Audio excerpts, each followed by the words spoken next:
Бүгін 25-июнда Жогорку Кеңештин конституциялык мыйзамдар, мамлекеттик түзүлүш, сот укуктук маселелер жана Жогорку Кеңештин регламенти боюнча комитетинин отурумунда Алмазбек Атамбаевди экс-президент макамынан ажыратуу боюнча башкы прокуратуранын корутундусу каралды. Анда баш прокурор Өткүрбек Жамшитов баяндама жасады. Анын айтымында Атамбаевге депутаттык комиссия таккан 6 айыптын 5-өсү боюнча оор кылмыштардын белгилерин аныктады. Биринчиси Крим Төөл Азиз Батукаевди мыйзамсыз бошотууну уюштуруу. Экинчиси Кой Таш айылында Атамбаев турак жай салган жер тилкени мыйзамсыз сатып алуу. Үчүнчүсү акча адалдаган АК Петролиум жана АК Инвест компаниялар менен Атамбаевдин тиешеси болушу мүмкүндүгү. Төртүнчүсү Бишкек жылуулук электр борборун жаңылоодогу коррупция боюнча жана бешинчиси жепке көмүрдү мыйзамсыз ташып келген компания менен Атамбаевдин байланыштыгы боюнча.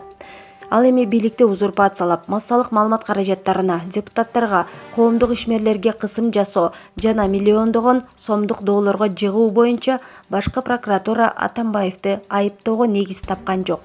Жыйынтыгында аталган комитет башкы прокуратуранын корутундусун Жогорку Кеңештин кароосуна жөнөттү.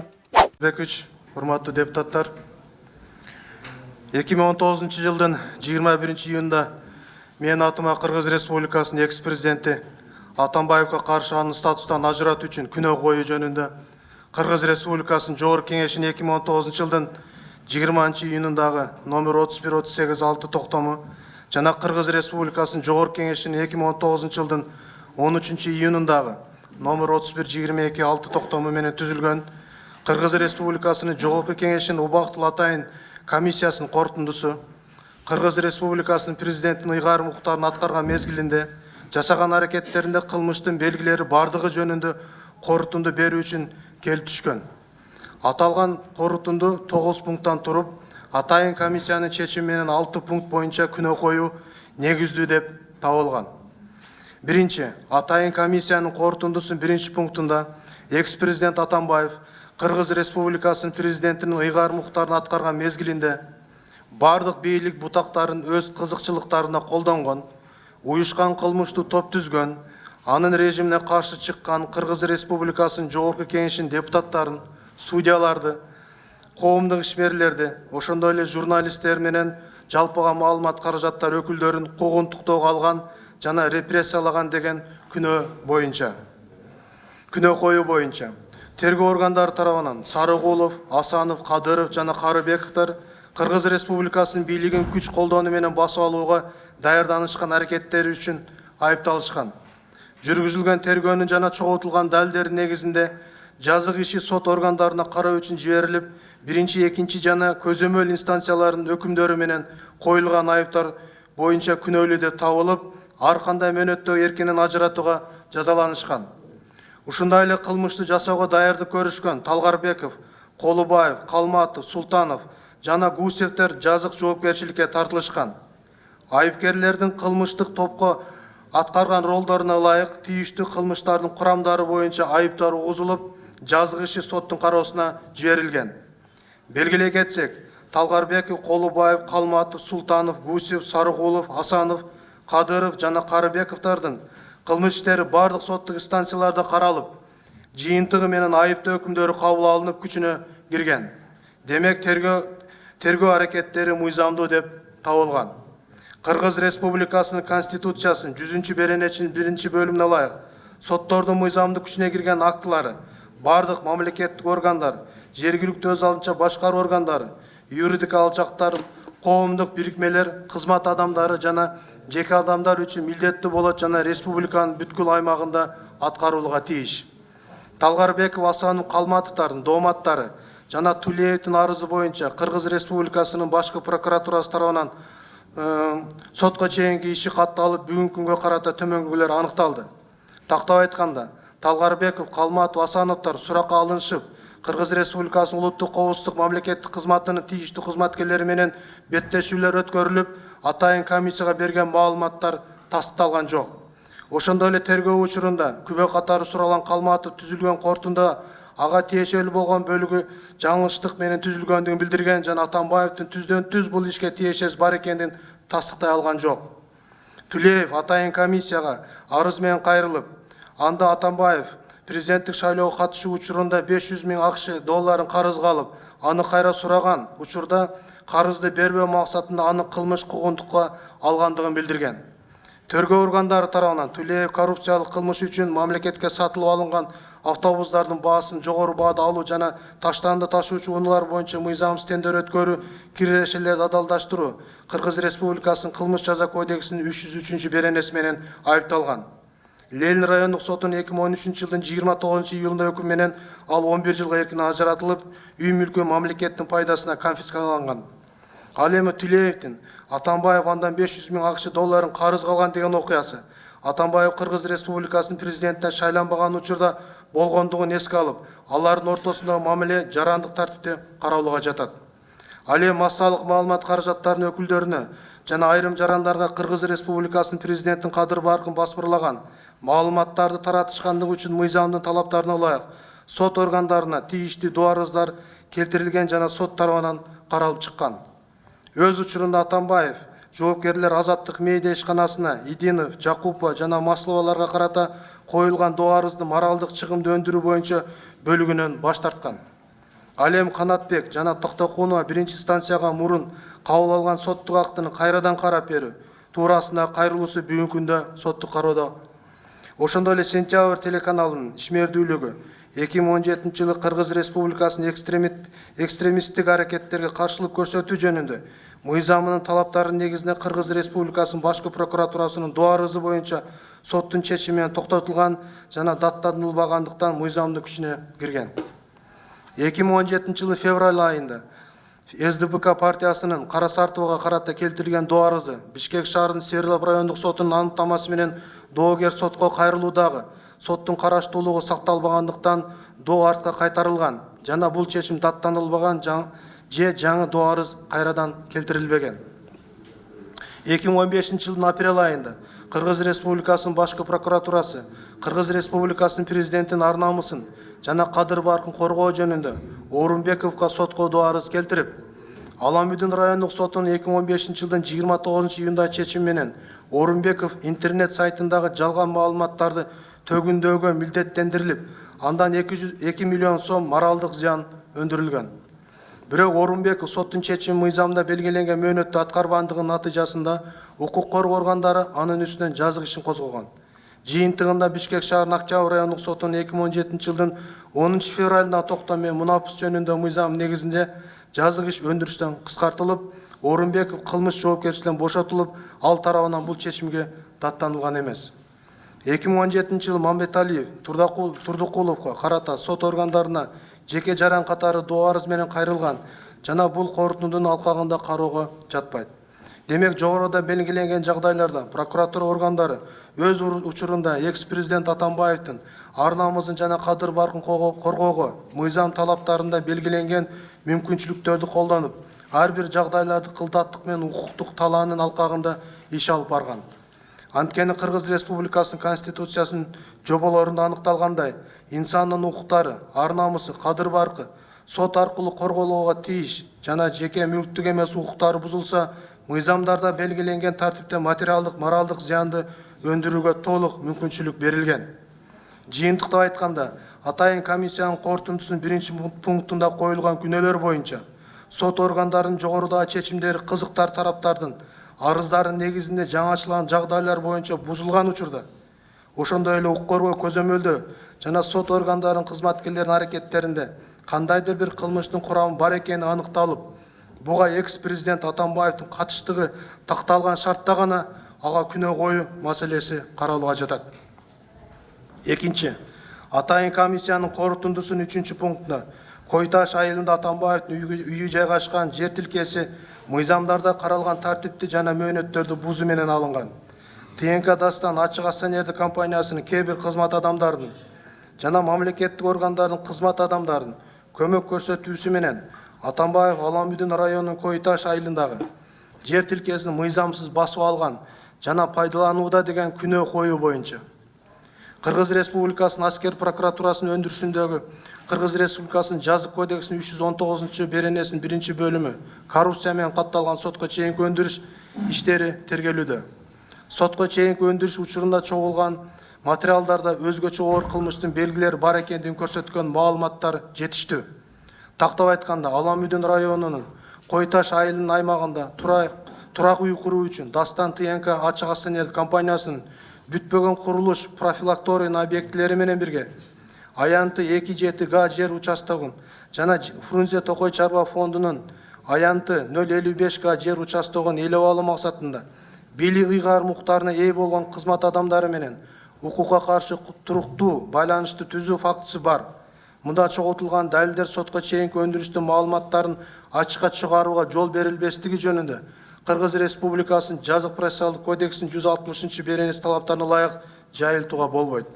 Ушуга байланыштуу айыптоонун аталган эпизоду боюнча Кыргыз Республикасынын экс-президент Атамбаев Кыргыз Республикасынын президентин ыйгар муктарын аткарган мезгилинде жасаган аракеттеринде Кыргыз Республикасынын жазык кодексинин 319-беренесинин 1-бөлүмүндө каралган өзгөчө оор кылмыштын коррупциянын белгилери байкалып турат. 3. Атайын комиссиянын корутундусунун 4-пунктунда Атамбаевдин тапшырмасы менен анын координациясы менен түздөн-түз көзөмөл алдында Батукаевди мыйзамсыз бошотуу уюшулган. Бул иш коррупциясыз жана мыйзамсыз ыраазычылык алуусу болгон эмес деп ойлойбуз деген күнөө боюнча Кыргыз Республикасынын Ички иштер министрлигинин тергөө кызматынын өндүрүшүндө Кыргыз Республикасынын жазык кодексинин 319-беренесинин 1-бөлүмүндө каралган сотко чейинки өндүрүш иши тергелүүдө. Бардыгыңыздарга белгилүү болгондой, Батукаев Азиз оор жана өзгөчө оор кылмыштарды жасагандыгы үчүн 2006 жылдын 3-августунда Чүй областынын Аламүдүн райондук сотунун өкүмү менен 16 жыл 8 айга эркиндигинен ажыратылган. Бирок экс-президент Атамбаев Батукаев ушулган кылмыштуу топтун жетекчиси мыйзамдагы ууру кайман атына экендигине коомчулукка жана мамлекетке өзгөчө коркунуч жаратарына карабастан аны камактан мыйзамсыз бошотууну чечкен жана бул багытта иш-чараларды уюштуруу жагы Кыргыз Республикасынын улуттук коопсуздук мамлекеттик кызматынын төрагасы Атахановго тапшырылган. Кылмыштуу иш-чараны аткаруу үчүн Атаханов Кыргыз Республикасынын укук коргоо сот жана мамлекеттик органдардын жогорку кызмат адамдары менен алдын ала сүйлөшүп алып, Батукаевди камактан бошотуу менен республиканын аймагынан чыгаруу жана бул багытта тийиштүү чараларды көрүү боюнча талаптарды коюп, бошотуу иш-чаралары жеке Атамбаев менен макулдашылганын билдирген. Батукаевди мыйзамсыз бошотуу максатында Атамбаевдин тапшырмасы жана башкаруунун алдында бийлик ыйгар муктарына ээ болгон кызмат адамдары укукка каршы туруктуу кылмыштуу байланышты түзүү фактысы бар. Мында чогултулган далилдер сотко чейинки өндүрүштүн маалыматтары ачыкка чыгарууга жол берилбестик жөнүндө Кыргыз Республикасынын жазык кодексинин процесстик кодексинин 160-беренесинин талаптарына ылайык жайылтууга болбойт. Ушуга байланыштуу айыптоонун аталган эпизоду боюнча Кыргыз Республикасынын экс-президент Атамбаев Кыргыз Республикасынын президентин ыйгар муктарын аткарган мезгилинде жасаган аракеттеринде Кыргыз Республикасынын жазык кодексинин 319-беренесинин 2-бөлүмүндө каралган өзгөчө оор кылмыштын коррупциянын белгилери байкалып турат. 4. Атайын комиссиянын корутундусунун 6-пунктунда 2010-2018 жылдардагы Атамбаевдин бирдиктүү салык декларацияларын изилдөө учурунда кийинкилер аныкталды. 2017 жылдын Атамбаевдин декларациясында 54 миллион сом өлчөмүндөгү Пархатиден киреше чагылдырылган. Башкача айтканда 2017 жылы Пархати тарабынан Атамбаевден форум жоопкерчилик чектелген коомду сатып алган. 2016 жылдын 16 сентябрынан тартып Пархати инвестиционная компания Хуасин жоопкерчилик чектелген компаниясынын уюштуруучусу деп эстетилинет. 2015 жылдын 8 декабрында Токтосун Түменбаев тарабынан Хуасин инвестициялык компаниясы жоопкерчилик чектелген компаниянын кайра каттоосу үчүн 247 сом өлчөмүндө акча каражаты Кыргыз Республикасынын Адилет министрлигинин эсебине которулган. Жалал Абад облусунун Чаткал районундагы сурманы иштетүүгө укук берүүчү лицензияга бонус катары каралган 1 миллион 588 миң сом акча каражаты. Бул жагдайлар Пархати менен Түменбаев аффилирленген адамдар экендиги тастыктайт. Түменбаев өзүнүн Терексай жаштары жоопкерчилик чектелген компаниянын жетекчиси болуп саналат. Ошол эле учурда Жалал Абад областына Чаткал районунун Касан аттуу жерде жайгашкан сурма кендерин иштетүүгө лицензиясынын ээси. Терексай жаштары жоопкерчилик чектелген компаниянын уюштуруучулары АК Петролиум жоопкерчиликтеги компаниясы, Бизнес Нур эл аралык Синьцзян соода компаниясы жоопкерчилиги чектелген компаниясы жана Элмуратова Чолпон Абдинасаровна, Терексай жаштары жоопкерчиликтеги компаниясынын 2014-2018 жылдары төлөгөн салыгы жана башка төлөмдөрү 276 миллион сомду түзгөн. АК Петролиум жоопкерчиликтеги компаниясы жана Касым Курбанов, АК Инвест жоопкерчиликтеги коомун мурда АК Minerals Aid Mining уюштуруп жана 2018 жылы бул коом Альфа Телеком жоопкерчилиги чектелген компаниясынын байланыш компаниясын сатып алууга жана акылдуу шаар проектесине катышууга аракет кылган.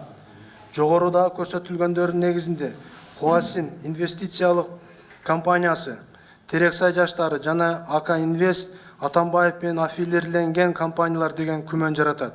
Атамбаевдин 2017 жылкы декларациясында Пархатиден алган 54 миллион сом кирешеси көрсөтүлгөн. Башкача айтканда 2017 жылы Пархати Атамбаевден форум жоопкерчилиги чектелген компаниясын сатып алган деген күнөө коюу боюнча. Кыргыз Республикасынын аскер прокуратурасынын өндүрүшүндө Кыргыз Республикасынын жаза кодексинин 319 беренесинин 2 бөлүмү коррупция боюнча сотко чейинки өндүрүш тергелүүдө. Кыргыз Республикасынын Жогорку Кеңешинин атайын комиссиясынын бул факт боюнча күнөөсү негизди коюлган жана чогултулган материалдар менен далилденет. Мыйзамсыз жолу менен табылган мүлктөрдү адалдаштыруу максатында Атамбаев бир нече активдери курулай минимум келишим менен саткандыгын көрсөтүп, чындыгында ал активдер Атамбаевдин менчигинде калган.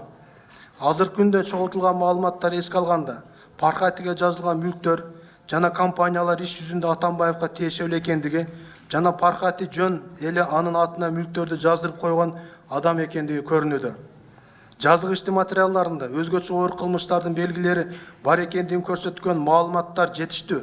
Тактап айтканда, мүлктөр менен байланышып курулай минимум бүтүмдөрдү түзүү, мыйзамсыз баюу, мыйзамсыз тапкан акча каражаттарын адалдаштыруу, легализация жана өзүнүн бийлик ыйгар муктарын материалдык баалуулуктарды алууга пайдалануу максатында бийлик ыйгар муктарына ээ болгон кызмат адамдары менен укукка каршы туруктуу байланышты түзүү, натыйжада мамлекеттик жана коомдук кызыкчылыктарга коркунуч жана зыян келтирилген фактылары бар. Мында чогултулган далилдер сотко чейинки өндүрүштүн маалыматтарын ачыкка чыгарууга жол бербестик жөнүндө Кыргыз Республикасынын жазык процесстик кодексинин 160 беренесинин талаптарына ылайык жайылтууга болбойт. Ушуга байланыштуу айыптоонун аталган эпизоду боюнча Кыргыз Республикасынын экс-президент Атамбаев Кыргыз Республикасынын президентинин ыйгар муктарын аткарган мезгилинде жасаган аракеттеринде Кыргыз Республикасынын жазык кодексинин 319 беренесинин 1 бөлүмүндө каралган өзгөчө оор кылмыштын, коррупциянын белгилери байкалып турат. 5. Атайын комиссиянын корутундусунун 8 пунктунда башкы прокуратура тарабынан Кыргыз Республикасынын энергетика жана өнөр жайым финансы, юстиция министрлигинин электр станциялар жана газ энергия компаниясынын кызмат адамдары жана башкаларга карата Кыргыз Республикасынын кылмыш жаза кодексинин 303 беренесинин 1 бөлүгүн коррупция менен Бишкек жебин модернизациялоо долбоорун ишке ашырууда Кыргыз Республикасынын укуктарын жана кызыкчылыктарын сактабастан проект аткаруучу ТБ Кытай компаниясына негизсиз артыкчылыктар берилгендиги, жыйынтыгында мамлекетке өзгөчө ири өлчөмдө зыян келтирилгендиги боюнча кылмыш иши козголгон. Аталган кылмышка Бишкек жебин модернизациялоо долбооруна экс-президент Атамбаевдин тиешеси бар экендиги, анын өзүнүн Бишкек жебин модернизациялоо долбоорун Кытай эл республикасынын байланышкан кредит алуу аркылуу ишке ашыруу боюнча бардык стратегиялык чечимдерди, анын ичинде подрядчиктик Кытай тарабынан тандалышына макулдук берүү, тийиштүү мамлекеттик органдардын башчылары менен ар тараптык талкуулоодон кийин жеке өзү мамлекеттик башчы катары өкмөт менен биргеликте кабыл алгандыгы жөнүндө Атамбаевдин саясий жарыялоосу. Аталган чечимдерди кабыл алууда өлкөнүн президенттин негизги роль ойношуна мамлекеттик органдардын жана кызматкерлеринин жоопкерчилик дефицити калыптанышы, тышкы саясатта өлкө башчысынын милдеттери жана туруктуу өнүгүү улуттук стратегиясынын ишке ашырууда талаптар себепкер болгон деген саясий билдирүүсү менен тастыкталып жатат деген күнөө коюу боюнча 2019 жылдын 12 июнда Кыргыз Республикасынын улуттук коопсуздук мамлекеттик кызматы тарабынан Атамбаевге карата материалдар РППга өзүнчө Кыргыз Республикасынын жазык кодексинин 319 беренесинин 2 бөлүмү коррупция менен сотко чейин өндүрүш катталган. Сотко чейинки өндүрүштүн баштапкы материалдарына ылайык Бишкек жебин модернизациясы долбооруна Кыргыз Республикасынын экс-президент Атамбаевдин төмөндөгү жагдайларда тиешеси бар экендиги аныкталган. Бишкек жебин модернизациялоо долбоорун Кытай Эл Республикасынын кредити аркылуу ишке ашыруу боюнча бардык стратегиялык чечимдерди, анын ичинде подрядчикти Кытай тарабынан тандалышына макулдук берүү өзү мамлекет башчы катары кабыл алып, Кыргыз Республикасынын өкмөтүнүн ыйгарымынын укуктарына кирген Бишкек жебин модернизация долбоорун ишке ашыруу маселесинин башына президенттин аппаратынын бөлүм башы Исаковду коюп, анын кызмат каттарын Кыргыз Республикасынын өкмөт башчысына жибербей, энергетика жана өнөр жай министрин аткаруу үчүн түздөн түз жолдогон. Мындан сырткары ТБ компаниясынын электр кубатын чыгаруу объектилерин курууда тажрыйбасы жоктугун, бул компания подрядчик катары тандоо процедурасы ачык болбогондугун аныктап, ТБ компаниясын тандоо жөнүндө чечимди кайрадан карап чыгуу керектиги жөнүндө Ахметованын кызмат катын атайын кароосуз калтырып, кандайдыр бир чараларды көрбөстөн таанышып чыктым деген резолюциясы менен катты кайтарган. Ошондой эле Исаков 2013-жылдын 8 ноябрында Кыргыз Республикасынын Жогорку Кеңешинин бир нече депутаттары Бишкек жебин модернизациялоо долбоору боюнча кредиттик келишимин ратификациялоо жөнүндө мыйзамдын кабыл алуусуна каршы чыгууга даярданып жатышкандыгы жөнүндө кат менен Кыргыз Республикасынын президенти Атамбаевга кайрылып, Жогорку Кеңеште бул маселени түшүндүрүү жана чечүү боюнча масштабтуу иштерин жүргүзүү жөнүндө Кыргыз Республикасынын премьер-министрине тапшырма берүүнү сунуштаган. Буга Атамбаевден Илмияновго жана Молдалиевге көрсөтүлгөн маселени чечүү боюнча тийиштүү чара көрүңүз деген резолюция түрүндө тапшырма берилген. Жазык иштин материалдарында өзгөчө оор кылмыштын белгилери бар экендигин көрсөткөн маалыматтар жетиштүү. Тактап айтканда, мамлекетке өзгөчө ири өлчөмдө зыян келтирилген, Бишкек жебин модернизациялоодо бийлик ыйгарым укуктарына ээ болгон кызмат адамдары менен укукка каршы туруктуу байланышты түзүү фактысы бар. Мында чогултулган материалдар сотко чейинки өндүрүштүн маалыматтары ачыкка чыгарууга жол берилбестик жөнүндө Кыргыз Республикасынын жазык процессуалдык кодексинин 160 беренесинин талаптарына ылайык жайылтууга болбойт. Ушуга байланыштуу айыптоонун аталган эпизоду боюнча Кыргыз Республикасынын экс-президент Атамбаев Кыргыз Республикасынын президентин ыйгарым укуктарын аткарган мезгилинде жасаган аракеттеринде Кыргыз Республикасынын жазык кодексинин 319 беренесинин 2 бөлүмүндө каралган өзгөчө оор кылмыштын коррупциянын белгилери байкалып турат. 6. Атайын комиссиянын корутундусунун 9 пунктунда 2016-жылдын 1 декабрында Салянова социалдык тармактардагы өзүнүн баракчасында Атамбаев Бишкек шаарынын жебине мыйзамсыз көмүр киргизүүгө жана Рассвет компания жана Прогресс компаниялерге тиешеси бардыгын айтып чыккан. 2014-жылдын сентябрында акыркы жылдары бир булактан алуу ыкмасы менен сатылып алынып жүргөн Прогресс компаниясынын кызыкчылыктарын Атамбаев өзү колдоп жүргөндүгү жөнүндө маалымат мага жеткен. Бул убакта Кыргызстандын базарында дагы бир жез казган энергосбыт компаниясы пайда болгон. Анын алып келген көмүрү тийиштүү сапатта жана Прогресс компаниясыныкине караганда арзаныраак деп айтылган. Алардын ортосундагы айырмачылык миллион деген долларды түзгөн. Ага карабастан 2014-жылдын сентябрында көчмөндөр оюнда Атамбаев Прогресс компаниянын ээсине элде аны граф деп атап коюшат. Эч кандай тоскоолдуксуз көмүр киргизүүнү убада кылып коет. Дал ушул жөнүндө жана маселе президенттин жеке кароосунда деп Артыкбаев электрикалык станциялардын башчыларынын коркутуу менен айткан. Жебине көмүр киргизүү маселелерине мыйзамсыз кийлигишүү боюнча Артыкбаевга карата текшерүүлөрдү баштоого даяр болуп, калганымда президент аны ээлеген кызмат ордунан бошотуп салды. Мен муну тилим бекем кармай албагандыгы үчүн жаза катары кабыл алдым, деп Салянова өзүнүн Фейсбуктагы баракчасына жазган. Мында Атамбаевдин кызыкчылыктарын коргогон Прогресс компания, Рассвет компаниялары менен коррупциялык байланыш бар экендиги көрүнүп турат деген күнөө коюу боюнча Кыргыз Республикасынын аскер прокуратурасынын өндүрүшүндө Кыргыз Республикасынын жазык кодексинин 319 беренесинин 2 бөлүмү менен сотко чейинки өндүрүш тергелүүдө. Сотко чейинки өндүрүш учурунда төмөнкүлөр аныкталган. 2014-жылы Кыргыз Республикасынын президенти Атамбаев өзүнүн ээлеген кызматына жана бийлик ыйгарым укуктарына таянып, мамлекеттик органдардын жана энерго компаниялардын айрым кызматкерлери менен биргеликте укукка каршы бекем байланыш түзүп, прогресс компания жоопкерчиликтен компаниянын жетекчилеринин жана ушул ишканага байланышы бар компанияларга мыйзамсыз пайда берүү жолун көздөп, Кыргыз Республикасынын энергетика жана өнөр жай министрлигине жана электр станциялар ачык акционерлик компаниянын ишмердүүлүгүнө мыйзамсыз киришип, аларга басым көрсөтүп, прогресс компания жоопкерчилиги чектелген компаниясынын кызыкчылыгын колдоп, аларды Бишкек шаарынын жебин көмүр менен камсыздоого жол ачкан.